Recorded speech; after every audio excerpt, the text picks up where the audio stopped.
Good afternoon, Thomas. Hi. Thomas, how close is Romelu Lukaku to joining Chelsea, and what will he add to the squad when you are in a position to announce him? Well, I'm absolutely not in a position to announce anything, and I will maybe refuse to talk about it because we're in a match day minus one press conference before a European final, and it's clearly not the moment for personal discussions of our squad. As you know, I have a lot of trust in the existing squad, and we proved already that we can be a strong side. I talked many times about that we discussed together our ideas how to improve the squad, which is not easy.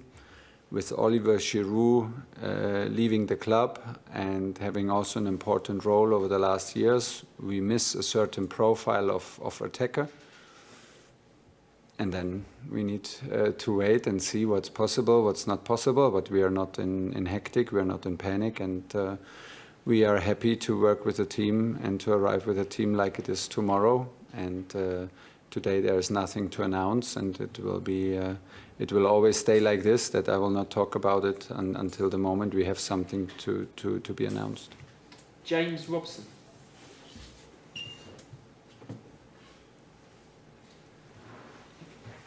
Any other questions, please use the raise hand function. Sam Inkersol.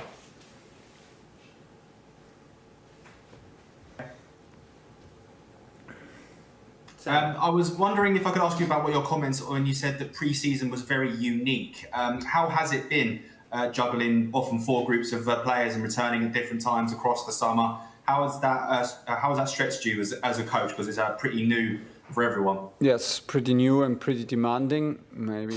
Maybe I try to tell the story backwards. Like tomorrow we arrive with a squad where we have players who actually had one in-house game for 45 minutes, and we arrive with players who have training and for 5 weeks and 4 matches in their legs. So it's a widespread group regarding the physical level. And it was a big challenge after a very special season with COVID and Corona, like having almost no break in between in England in the last summer, to have a long season again, and then having a tournament in Europe and in Copa America had a huge influence. Was very demanding, very challenging. I was absolutely happy to have the support of the physical department, who did an amazing job to really treat every group individually and try to bring everybody and to provide the training that was necessary for everybody and every single day. That left us coaches almost every day twice on the pitch for double sessions, because sometimes we had to split the groups. Then we had the possibility to have a lot of lone guys back at Cobham, so we can provide good football training and not only work in little groups. Altogether, we did the best that we could. We had fantastic support, and we arrive in this moment to play an important match tomorrow, which is absolutely fine for us.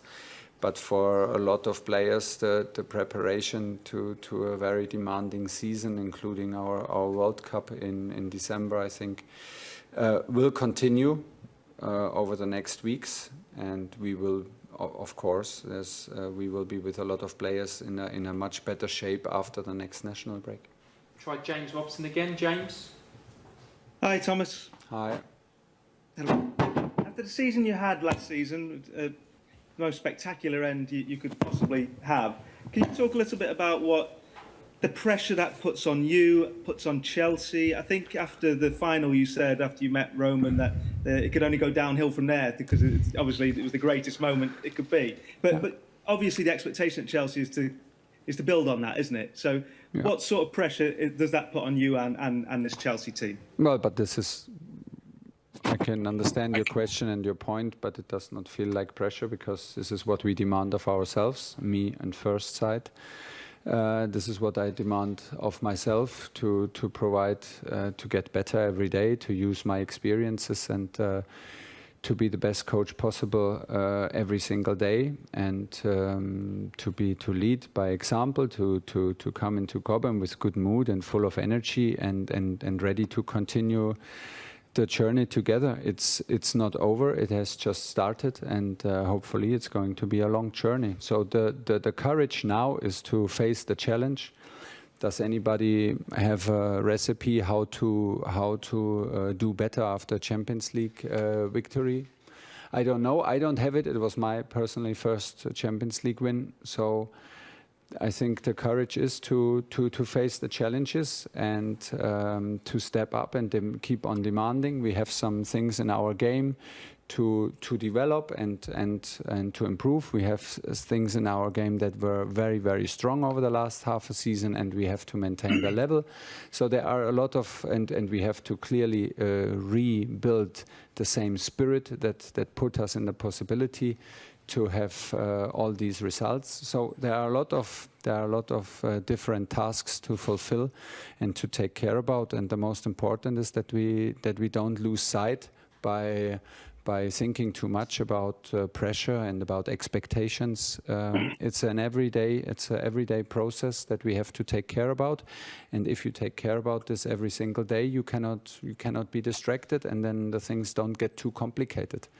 I think the courage is to accept all these challenges and to give our very best, and then we will see the outcome. There are a lot of things, like I said, to achieve, and we go for it.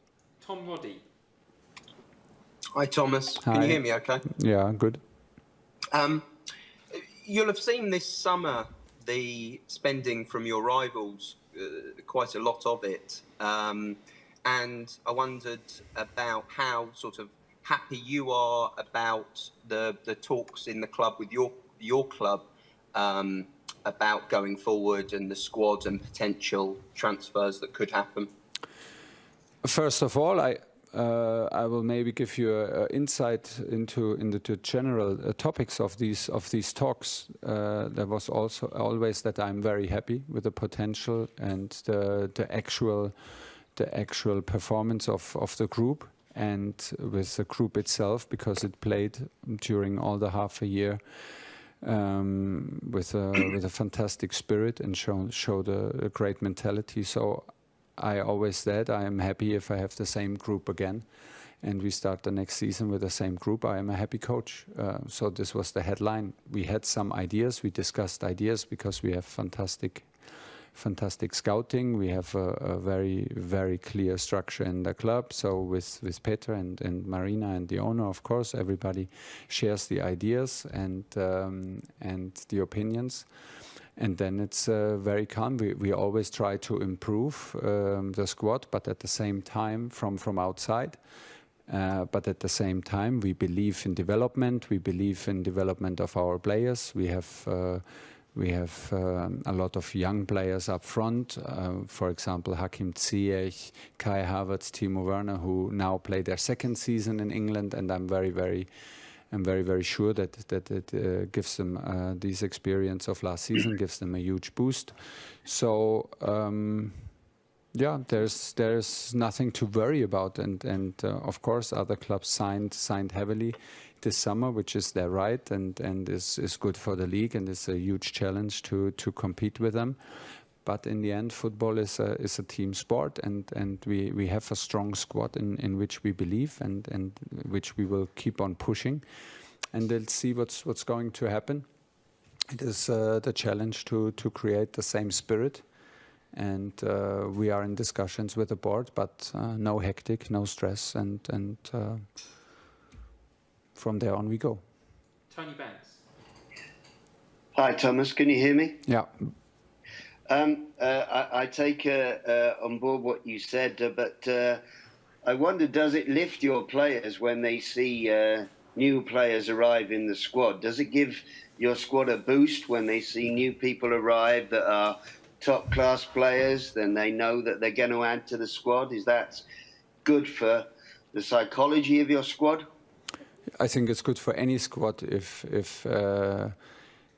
players with a certain quality and attitude, but at the same time, I think not everybody is happy if, for example, I am a defender and a big player arrives on my position. I'm maybe not fully convinced about this arrival, or not only happy about it. And I think that this can be pretty human. So we have to take care about this. And it's not only about collecting players and collecting talent. It's foremost and maybe most important about attitude. What can somebody bring to this group? What kind of character, what kind of profile do we add to this group without disturbing them, and at the same time still keeping everybody on their toes and not make everybody feel too comfortable, where it can be the so-called comfort zone where you maybe cannot reach your top level again. So it's always a mix between the two. Keep everybody on the front foot. Keep everybody like in a bit of a state of insecurity that everybody has to really fight for his place, but there must be a realistic chance to fight for your place, and there must be a role in the team for everyone, and this is the most important. And if you can have everything, then it's the moment maybe to bring somebody. If there are doubts in one of these aspects, maybe sometimes it's better to not bring someone. Charlie White, are you there, Charlie? Okay. We'll try Nizar Kinsella. Hi Thomas, can you hear me? Yeah. Great stuff. You said in the last press conference that you had 42 players in your squad. I know a lot of them were on loan last season, but is that a challenge to have these players around, and have they been a good influence, or is it hard to keep them happy because there's so much competition from players you've already got? Right after the friendly match against Arsenal, when we had when we had the last group arriving, and we went through our list and realized that it would be 42 players on the pitch the next day, which was clearly then not possible to provide high level training and to provide the appreciation and the quality for everybody. That was the moment where we split the group again into the group that was already with us last half season and into the group who came back from loan. But before the Arsenal game, we mixed the group together. We saw everybody on our pitch and in Cobham. It was a very new experience for me. I never did this before. I was a bit uncertain what to expect. In the end, it was super easy because the lone players came with a fantastic attitude. I was almost surprised how positive and how fast it felt like really training a normal team and not a team which in which the players feel a lot of insecurity. Where is my next step? And they're not only players; they have families which live in different countries and so on. So not only an easy situation for them, but they did excellent, and we had a very good spirit in the training camp in Dublin. We did good matches with this mixed group, and everybody had the chance to show up and to bring in positive energy, and this is what they did. So right now, after Arsenal, we split the group back again, and sometimes we mix again in slightly smaller groups because of the different levels of physical preparation we are in. And we have now from this group with our squad, I think Trevor Chalobah and Ruben Loftus-Cheek, the two guys, right? They are here with us to make the squad complete and to give us all options for tomorrow. And this is a constant process to stay in touch with also with these players, that they know my opinion and the board knows my opinion and the club knows my opinion, and to find good solutions for them for the future. Okay, last two. We'll have Keith Downey from Sky Sports News and then Adam Newson. Keith, are you there?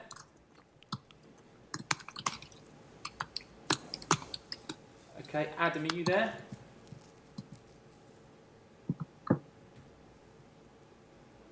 Adam, you there? Can you hear me?